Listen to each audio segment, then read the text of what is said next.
Le texte que vous m'avez demandé de commenter aujourd'hui est un extrait de La Rage de l'expression, un recueil qui a été publié en 1952 par Francis Ponge. Et ici, il s'agit plus précisément d'un extrait tiré du poème Le Carnet du bois de pin, qui est un poème central dans le recueil, un des poèmes les plus touffus, au sens propre comme au sens figuré, puisque évidemment Francis Ponge essaye que ces poèmes deviennent l'objet. Ici, on est exactement dans ce que Ponge identifie comme la transformation du poème en objet, ou l'assassinat du poème par son objet, puisque on est dans une branche morte du poème. Il s'agit d'une note, et cette note est intégrée au poème alors qu'elle n'en fait pas partie. Le pin n'est-il pas l'arbre qui, de son vivant, produit le plus de bois mort? Ici, dans cette note, on va donc définir ce qui, pour lui, est une composante de sa poématique, c'est-à-dire de sa manière d'écrire la poésie. Cette note va définir la différence entre connaissance et expression, qui est une distinction centrale dans son processus créatif. Je passe à la lecture du texte. Note. Il faut en passant que je note un problème à repenser quand j'en aurai le loisir, celui de la différence entre connaissance et expression, rapport et différence.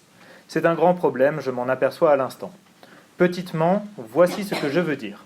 Différence entre l'expression du concret, du visible, et la connaissance ou l'expression de l'idée, de la qualité propre, différentielle, comparée du sujet. Dans ce texte, à travers sa distinction entre connaissance et expression, Ponge va réfléchir sur ce qui constitue à la fois le but, mais aussi le moyen de son expression poétique. En d'autres termes, nous pouvons nous poser la question suivante: en quoi cette note définit-il un art poétique, c'est-à-dire définit-il les règles qu'il suit lorsqu'il écrit de la poésie? Pour traiter cette question, je découperai mon texte en 3 parties. Une première de la ligne 1 à 6 dans laquelle il pose le fondement de son problème, la différence entre connaissance et expression. Une deuxième partie de la ligne 6 à 13 dans laquelle il va se pencher plus précisément sur des exemples qu'il a lui-même produits. Et enfin, dans une troisième partie, le moment où il va revenir à sa recherche et revenir à la poésie, le moment où l'on quitte la note pour retourner dans le bois de pin. Je commence ainsi le commentaire. Le texte s'ouvre sur un intertitre, note.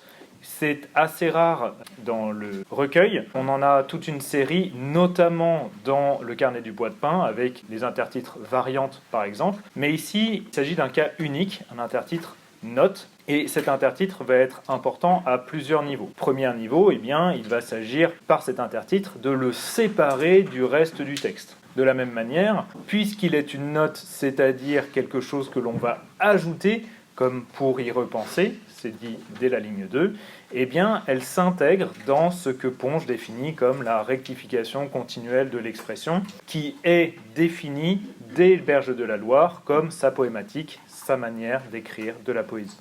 Par ailleurs, on peut aussi noter la syllèpse, puisque la note, c'est à la fois cet ajout, ce mémo, mais c'est aussi une note musicale, ce qui va permettre une harmonie, un accord. Et en cela, ça peut faire référence aussi à la mounine, dans lequel il dit qu'il écrit aussi pour satisfaire son besoin de musique. Ce mot note, qui va être répété à la ligne 2, va aussi s'insérer dans un système de mise en abîme, puisque le poète, par la présence de la première personne, va se mettre en scène en train d'écrire. Note, il faut que je note.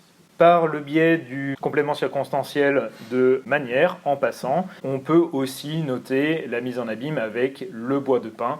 Il passe dans le bois de pin et il passe du poème à la note. Ici, il s'agit de définir un problème, et un problème qui repose sur une différence qui va elle-même être rectifiée, rapport et différence, entre parenthèses. On est toujours dans la mise en scène de sa poématique. Ce problème, c'est la différence du coup entre connaissance et expression, et cette différence va être définie immédiatement.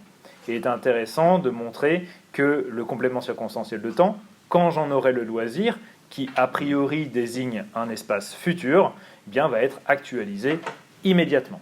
Ici, la distinction entre le grand problème et petitement, voici ce que je veux dire, qui insiste sur l'humilité de Ponge, au sens propre, puisqu'il se rapproche de la terre, il se rapproche des choses. Il va s'agir pour lui de prendre quelque chose qui est plus grand que lui, et de le simplifier, de le ramener à ce qu'il est petitement. Petitement, voici ce que je veux dire.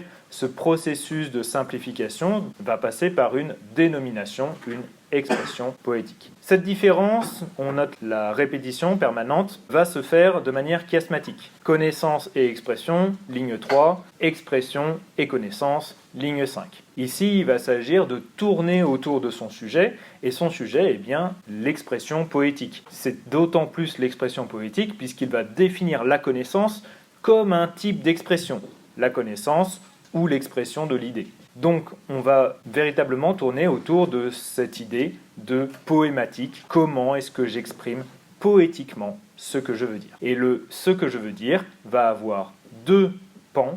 D'un côté, l'expression du concret, et de l'autre côté, l'expression de l'abstrait par l'idée. Donc, cette double tension entre du concret et de l'abstrait, ce que Ponge définit comme expression et connaissance, va être le fondement de sa poésie, en tout cas le fondement de ce qu'il veut faire de son poème. Je passe ainsi à la deuxième partie. Il s'agit ici de toujours redéfinir ce dont il parle, pour mieux me faire comprendre, avec un complément circonstanciel de but. Ici, on est toujours dans cette idée de rectification continuelle de l'expression. Ça n'était pas clair, il faut le clarifier. On est toujours dans cette mise en scène de la poématique.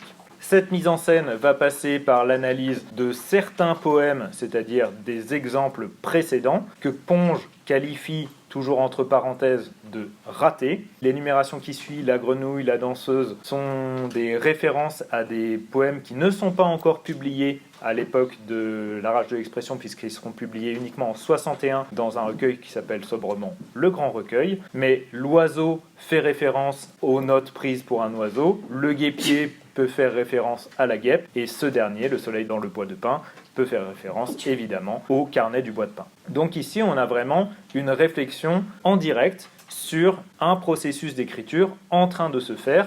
En tout cas, il est intéressant de voir que tous les poèmes dont il parle sont pour l'instant incomplets, soit parce qu'ils ne sont pas encore publiés pour les deux premiers, soit parce que le titre n'est pas définitif. L'oiseau, ce n'est pas les notes prises pour un oiseau, le guêpier, ce n'est pas la guêpe, et le soleil dans le bois de pin, ce n'est pas le carnet du bois de pin. Donc on a cette réflexion sur des poèmes en train de se faire. Ici, la clarification va passer par un terme extrêmement important, l'expressionnisme, terme qui va être problématisé par l'ajout du point d'interrogation entre parenthèses. On est toujours dans cette rectification continuelle de l'expression. Il met en doute le terme, et c'est précisément à cause de cette mise en doute qu'il va avoir besoin de le redéfinir par le présentatif, c'est-à-dire que la définition qu'il donne, j'emploie après avoir retrouvé les mots les plus justes pour décrire le sujet, est intéressante, puisque justement il joue sur une resémantisation. L'expressionnisme, c'est faire de l'expression, c'est-à-dire l'expression du concret, à la ligne 5. Cependant, le mot en lui-même ne veut pas du tout dire ça. Il s'agit d'un terme de peinture, en l'occurrence il s'agit de la projection d'une subjectivité qui tend à déformer la réalité pour inspirer une réaction émotionnelle du côté du spectateur. Et du coup, cette resémantisation, ce passage du sens figuré au sens propre du terme, s'inscrit bel et bien dans une démarche de réflexion sur le langage qui fonde à la fois cette note, mais aussi la poématique générale de Ponge, son art poétique. Ici, cette mise en doute du terme, qui était déjà signalée par le point d'interrogation entre parenthèses, va s'accentuer par la conjonction de coordination à valeur adversative, mais. Le mot « dessin » qui désigne un but peut faire référence par un jeu de paronomase en référence à son homonyme, dessin, D-E-S-S-I-N, à un autre art, puisque nous avons déjà une référence à la peinture avec l'expressionnisme et à la musique avec la note. Ici, on pourrait avoir le dégagement progressif, quoiqu'implicite, d'une théorie des correspondances qui innerverait en quelque sorte la poématique de Ponge. On retrouve l'idée de connaissance, donc on a toujours ce balancement entre expression ou expressionnisme et connaissance, qui est l'expression de l'idée, l'abstrait. Donc la connaissance du bois de pin, là encore on a une clarification, c'est-à-dire le dégagement de la qualité propre de ce bois. On retrouve le mot qualité qui était déjà présent à la ligne 6, et sa leçon, Ici, l'italique doit être noté. La leçon peut faire référence à sa fonction de moraliste, la référence à La Fontaine étant récurrente notamment dans ces poèmes-là, et du coup à l'aspect didactique que doit occuper non pas le poème en lui-même, mais l'objet sur lequel se fait le poème. Il s'agit donc d'apprendre du monde, et il y aurait ainsi comme une adéquation entre l'aspect esthétique, la création du poème, et l'aspect éthique, la leçon morale que je dois tirer. Cette leçon morale, elle peut aussi avoir une vocation scientifique, puisque la référence à la notion de connaissance ramènerait l'idée de science qui est aussi convoquée par Ponge. Ici, les deux choses assez différentes doivent se rejoindre. On est à la limite de la perfection, ce qui veut dire qu'au maximum, il faudrait tendre à l'adéquation de la science et de l'art, et en cela, Ponge pourrait s'inscrire dans un rapport étymologique avec ce qu'on appelle la technique. Il dit à d'autres moments « je suis farouchement imbu de technique ». Étymologiquement, la technique, la techné, c'est exactement l'adéquation entre science et art. Je passe ainsi à ma dernière partie. On passe d'une première personne du singulier à une première personne du pluriel. Le lecteur est inclus dans le retour au réel. Il s'agissait avant d'une réflexion personnelle, il s'agit maintenant d'un retour au collectif. L'idée de recherche qui fonde tout le recueil, puisque le recueil doit être le journal de la recherche de la formule, eh bien cette recherche, elle est non plus individuelle, mais collective. Et elle doit bel et bien se fonder sur ces deux notions. Ce qu'on peut dire à propos du bois de pin et seulement à son propos, avec la répétition, eh bien nous avons le balancement toujours entre expression et connaissance. À travers cette répétition, nous avons donc une synthèse de l'intégralité de sa réflexion, mais aussi une remise en situation, une remise en poème de l'essence de sa poématique. En quoi cette note définit-elle un art poétique ? Nous avons vu tout d'abord qu'il s'agissait d'une mise en scène de la réflexion qui s'intégrait dans un système de mise en abîme d'un poète qui définit sa poématique dans le corps de son travail poétique, de manière paradoxale puisqu'il l'intègre dans le recueil, mais il le détache par l'intertitre. Par ailleurs, nous avons un rapport entre expression et connaissance qui va être défini dans ce texte-là, qui va insister sur l'aspect didactique des objets dont on doit tirer la leçon. Ponge dira par ailleurs la formule, en jouant sur la syllèpse de formule littéraire ou de formule scientifique.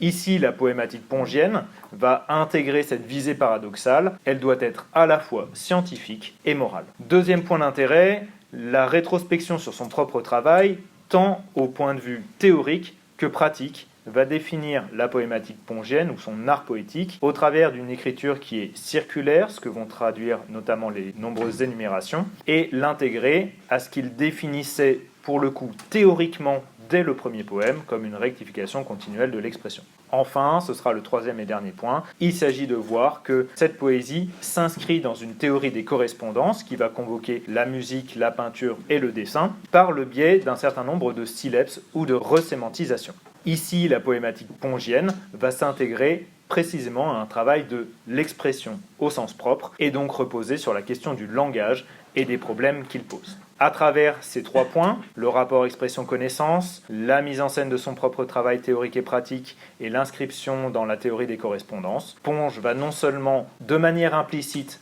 définir un art poétique, mais explicitement va le mettre en scène, va l'actualiser.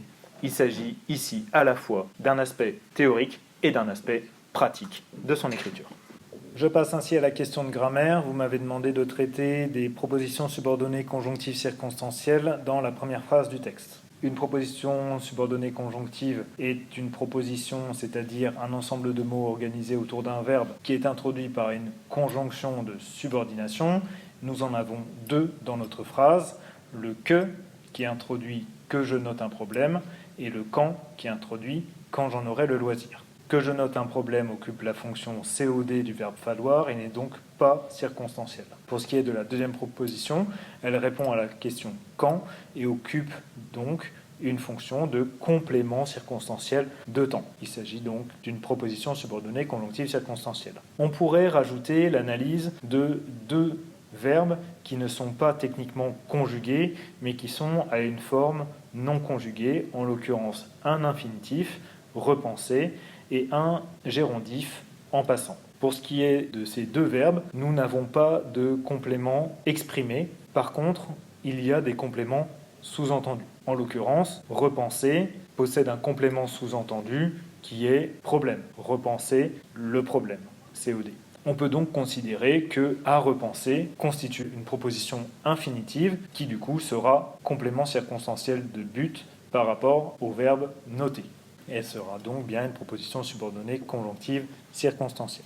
Pour ce qui est de en passant, il n'y a pas de complément d'objet. On pourrait à la rigueur considérer qu'il possède un complément circonstanciel de lieu non exprimé, en passant dans le bois, ce qui le constituerait lui-même en une proposition participiale, complément circonstanciel de manière. Cependant, comme ce complément est non exprimé et non présent dans la phrase, cette hypothèse est peu probable et donc il est plus sage de ne pas le considérer comme une proposition subordonnée.